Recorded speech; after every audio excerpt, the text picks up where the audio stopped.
Hello students, good evening, नमस्कार। मैं Ravindra Kumar अंगीराज academy पर आप सभी का स्वागत करता हूं। चलिए आज फिर मैं आपके लिए क्या हूं नेक्स्ट लेक्चर। जो आज का लेक्चर है क्लास 10 का लेक्चर है। क्लास 10 के अंदर हम एक्सरसाइज 1.3 के 2 क्वेश्चन तक कर चुके हैं। चलिए चलते हैं तीसरे क्वेश्चन पर। तो तीसरा क्वेश्चन है यहाँ पर, prove that the following are irrational. ये प्रूव करना है कि ये जो नीचे लिखा हुआ क्वेश्चन है 1/√2 ये क्या है, इरेशनल नंबर है। तो इसके लिए हम जैसे हमने सेकंड क्वेश्चन था वैसा ही करेंगे बिल्कुल। लेट सबसे पहले अज्यूम कर लेंगे, इसके विपरीत अज्यूम करेंगे। Let us assume to the contrary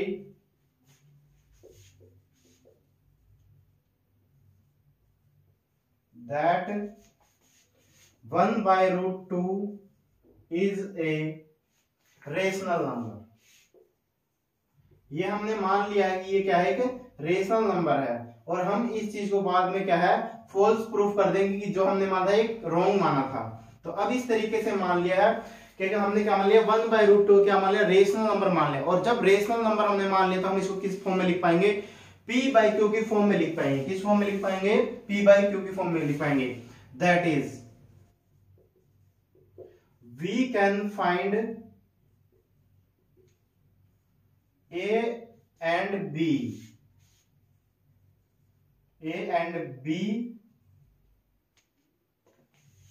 are co-prime and integer number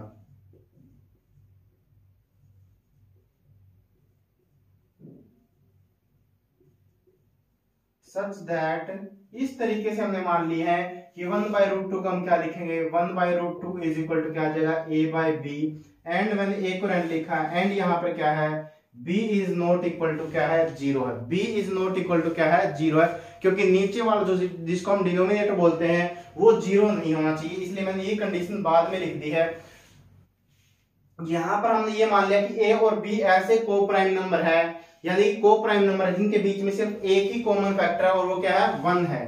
और इस तरीके से कि 1/√2 इज इक्वल टू क्या है A/B है। तो हम इसको रीअरेंज करेंगे। B यहाँ पर 1/√2 इज इक्वल टू क्या है A/B है। इस तरीके से आफ्टर रीअरेंज करेंगे हम इसको, यानी क्या करेंगे यहाँ पर हम क्रॉस मल्टीप्लाई करेंगे इस तरीके से। तो क्या हो जाएगा √2B। √2B is equal to क्या हो गया है, सॉरी √2B नहीं √2A आएगा, √2A आएगा इस तरीके से। और इक्वल टू क्या आ जाएगा B मल्टीप्लाई में 1 आ जाएगा, और ये भी सब मल्टीप्लाई में। तो हम रीअरेंज करने के क्या √2 को इधर रखेंगे, यहाँ पर √2 इज इक्वल टू क्या आ गया B की मल्टीप्लाई 1 के साथ करेंगे क्या आ जाएगा B आ जाएगा, और A यहाँ पर क्या आ जाएगा डिवाइड में आ जाएगा। इस तरीके से आ गया √2 क्या है, √2 इक्वल टू क्या आ गया B डिवाइड में A आ गया है। ये इस तरीके से आफ्टर रीअरेंजिंग, यहाँ पर किसके बाद आया है, ये रीअरेंजमेंट के बाद आया है।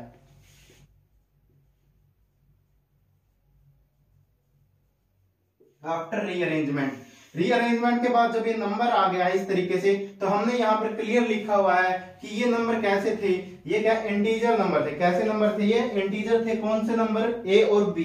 अगर A और B यहाँ पर इंटीजर है तो इसका मतलब क्या, जब भी हम किसी भी इक्वेशन को या किन्हीं भी चीजों को इक्वल कब रखते हैं, जब दोनों तरफ क्या हो सेम चीजें हो, जब दोनों तरफ क्या हो सेम चीजें हो, यानी कि जो इधर है वही इधर आना चाहिए। अगर B/A क्या है, B/A अगर P/Q फॉर्म में है और ये इंटीजर नंबर थे, तो इसका मतलब कैसे नंबर है, रेशनल नंबर है। कैसे नंबर थे, ये रेशनल नंबर है। सो हम क्या बोलेंगे यहाँ पर, लिखेंगे हम यहाँ पर since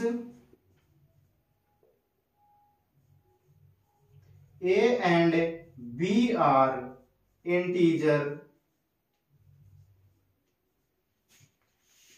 therefore B/A is rational. तो B बाई क्या हो जाएगा, एक रेशनल नंबर हो जाएगा। एंड सो ऑन, और इसी तरीके से क्या हो जाएगा √2 इज ए रेशनल नंबर। तो क्या हो गया है, क्योंकि हमने दोनों चीजों क्या लिखा, इक्वल लिखा। जब दोनों को इक्वल लिखा है तो इसका मतलब क्या है यहाँ पर यहाँ पर जो b बाई ए है अगर ये रेशनल है तो इधर वाला भी क्या होना चाहिए, रेशनल होना चाहिए, तभी तो दोनों चीजें क्या होंगी, इक्वल होंगी। तो √2 इज ए रेशनल। लेकिन अब क्या है, जैसे हमने क्वेश्चन जो प्रूव किया था √5 को हमने क्या प्रूव किया था, इरेशनल प्रूव किया था, तो वो दिक्कत आती है यहाँ पर। बट वी प्रूव्ड नहीं, but this contradict the fact. ये क्या है, this contradict the fact that √2 is A irrational number.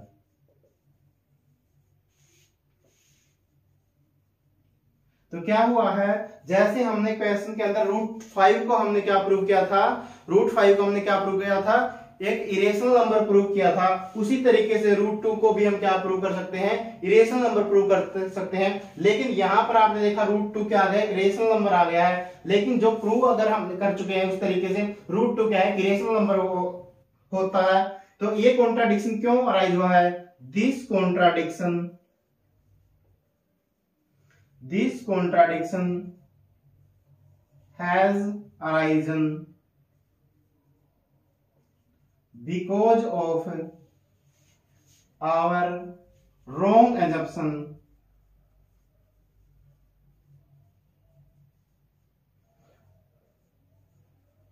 that is 1 by √2 is a rational number,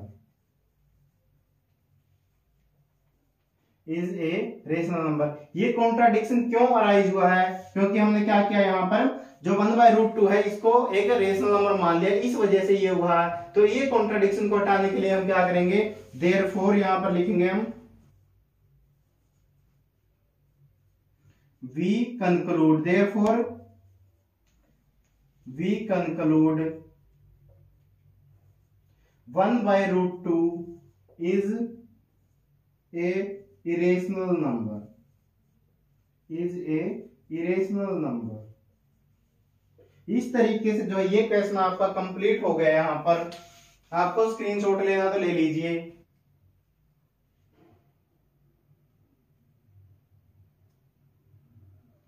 उम्मीद है आप लोगों ने स्क्रीनशॉट ले लिया, अगर समझ भी आ गया। जो भी हम ये 1.3 एक्सरसाइज करें इसके अंदर हम क्या है, कॉन्ट्राडिक्शन मान रहे हैं, यानी कॉन्ट्रेरी चीजें मान रहे हैं, यानी उल्टी चीजें मान के और हम उनको गलत प्रूव कर देते हैं लास्ट के अंदर। जब गलत प्रूव होती है तो फिर क्या है, हमें वो चीज हमें बतानी पड़ती है कि ये इस वजह से गलत हुई, क्योंकि हमने स्टार्टिंग में ही जो अजम्पशन मानते हैं यहाँ पर वो गलत मान लिया कि रेशनल नंबर मान लिया था, इसलिए ये चीज यहाँ पर गलत आती है। ये यहाँ पर ये गलत आ गई रेशनल नंबर, और इसके और इस स्टेटमेंट के बीच में क्या हो जाता है, कॉन्ट्राडिक्शन हो जाता है यहाँ पर, क्योंकि √2 है और वैसे भी √5 को हमने प्रूव किया था, और √2 और √3 आपका एग्जांपल्स है जो इस एक्सरसाइज से पहले आते हैं। ये क्या है, एक इरेशनल नंबर थे दोनों ही। इस तरीके से ये और ये पार्ट इस तरीके से कंप्लीट हो जाता। तो ये कॉन्ट्राडिक्शन क्यों अराइज हुआ है, क्योंकि हमने क्या है, रॉन्ग अजम्पशन किया है। क्या की थी हमने कि 1 बाय √2 को क्या मान लिया था, एक रेशनल नंबर मान लिया था। इसलिए हम क्या है, इस कॉन्ट्राडिक्शन को हटाने के लिए क्या बोलेंगे कि 1 बाय √2 क्या है, एक रेशनल नंबर है। इस तरीके से ये क्वेश्चन आपका कंप्लीट हो जाता है। और जो बाकी दो पार्ट है उनमें भी उनको भी मैं यहीं पर सोल्व करवाऊंगा। अभी एक बार इसका आपने उम्मीद है स्क्रीनशॉट ले लिया होगा यहाँ पर। अब चलते हैं नेक्स्ट पार्ट पर। उसके लिए मैं ज्यादा चेंज नहीं करूंगा, इसको थोड़ा सा इरेज करूंगा, और फिर एक बार स्क्रीनशॉट अगर आप लोगों ने नहीं लिया तो एक बार ले लीजिए। अब आप लोगों ने स्क्रीनशॉट ले लिया, जो सेकंड पार्ट है इस क्वेश्चन के अंदर, क्वेश्चन नंबर 3 के अंदर, वो क्या है, 7√5 है। कितना है, 7√5 है। और पूरे क्वेश्चन को मैं इरेज नहीं करूंगा, सब चीजें बाकी सेम रहेंगी। इसलिए क्या है, मैं सिर्फ स्टेटमेंट में बीच बीच में से चेंज करूंगा। यहाँ पर क्या आ जाएगा, यहाँ पर 7√5 आ जाएगा। अब ये ब्लू के साथ दिखेगा आपको इस तरीके से यहाँ पर, और यहाँ भी क्या आ जाएगा, 7√5 आ जाएगा, 7√5 आ जाएगा। यहाँ पर चेंज मैंने कर दिया है। इसके बाद चेंज कहां पर होगा, यहां पर होगा। 7√5 यहां पर लिखेंगे, और रीअरेंजमेंट के बाद हम क्या लिखेंगे, यहां पर रीअरेंजमेंट के बाद यहां पर चेंज करेंगे हम। यहां पर तो क्या हो जाएगा, इसकी इधर मल्टीप्लाई करेंगे तो 7√5 मल्टीप्लाई में b, और इसके नीचे 1 था तो इधर a आ जाएगा। तो क्या आ जाएगा यहाँ पर √5 को इधर रखेंगे तो क्या आ जाएगा, a डिवाइड में b 7b आ जाएगा इस तरीके से। बस ये चेंज हुआ यहाँ पर। और आफ्टर रीअरेंजमेंट के बाद यहाँ पर हम क्या लिखेंगे, ये 7√5 लिख देंगे। 7√5 क्या आ गया, एक रेशनल नंबर आ जाएगा। क्या आ जाएगा, रेशनल नंबर आ जाएगा। और हम यहाँ पर लिखेंगे √5, तो हमने इसी वर्कशीट का पहला ही क्वेश्चन था जिसको हमने क्या प्रूव किया था, इरेशनल नंबर प्रूव किया था। और ये कॉन्ट्राडिक्शन इसीलिए अराइज हुआ था क्योंकि हमने क्या 7√5 को क्या कर लिया था, एक रेशनल नंबर मान लिया था। इसलिए हम क्या लिखेंगे लास्ट में यहाँ पर, ये सब चेंजेस कर देंगे 7√5 के साथ में। 7√5 इज ए इरेशनल नंबर। तो इस तरीके से जो सेकंड पार्ट है वो भी आपका कंप्लीट हो गया। जहां जहां भी मैंने चेंज करने कर दिए, इसका आप भी स्क्रीनशॉट ले सकते हैं। एक बार आपने अगर एक क्वेश्चन अच्छे से कर लिया है तो फिर आपके तीनों ही या पूरी ही ये एक्सरसाइज कंप्लीट हो जाती है थोड़े से चेंजेस के साथ में। उम्मीद है आपको समझ में आ गया होगा। यहां पर हम क्या करेंगे, लेट अस अज्यूम क्या करेंगे, टू द कॉन्ट्रेरी दैट 7√5 क्या एक रेशनल नंबर है। और जब 7√5 को हमने मान लिया तो a और b हम क्या मानेंगे, को प्राइम नंबर मानेंगे और इंटीजर भी मानेंगे इस तरीके से कि 7√5 इसके इक्वल आ जाएगा a/b की फॉर्म में आ जाएगा। और b यहाँ पर 0 नहीं होगा। फिर हम क्या करेंगे, रीअरेंज करेंगे, इसी इक्वेशन को लिखेंगे। रीअरेंज के बाद क्या रखेंगे, √5 इधर रखेंगे, बाकी सबको इधर शिफ्ट करेंगे।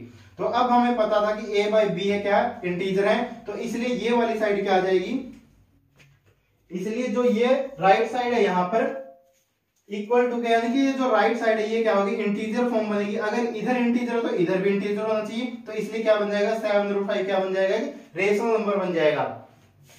अगर रेशनल नंबर बन गया, लेकिन हमने क्या देखा था, √5 को हमने पहला ही क्वेश्चन किया था इस एक्सरसाइज के अंदर कि √5 क्या है, रेशनल नंबर, और ये कॉन्ट्राडिक्शन इसीलिए अराइज होता है यहाँ पर। चलिए अब चलते हैं इससे नेक्स्ट पार्ट पर। जो नेक्स्ट पार्ट है वो भी सेम ही है, थर्ड पार्ट यहाँ पर। उसमें क्या है, 6 प्लस में √2 है। कितना है, 6 प्लस में √2 है। तो यहाँ पर अब मैं रेड पेन से हाईलाइट कर देता हूं जहां भी चेंज होंगे। यहाँ पर आप लिखेंगे 6 प्लस में √2 लिखेंगे, यहाँ पर सेम यहाँ पर लिखेंगे आप 6 प्लस में √2 लिखेंगे। और फिर यहां पर चेंज करेंगे इसी तरीके से।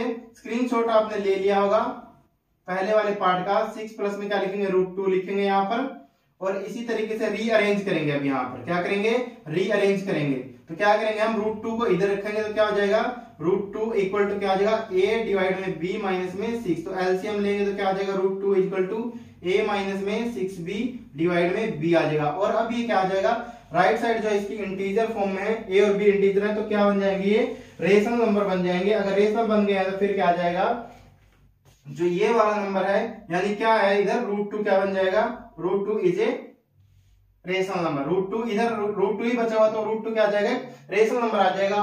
और ये कॉन्ट्राडिक्शन क्यों अराइज होगा, क्योंकि यहाँ पर क्या है, √2 क्या है, एक इरेशनल नंबर है। और इस कॉन्ट्राडिक्शन को हटाने के लिए हम क्या करेंगे, ये मानेंगे लास्ट में कि 6 प्लस में √2 क्या है, एक रेशनल नंबर ये है, ये माना था हमने, इसलिए कॉन्ट्राडिक्शन अराइज होगा।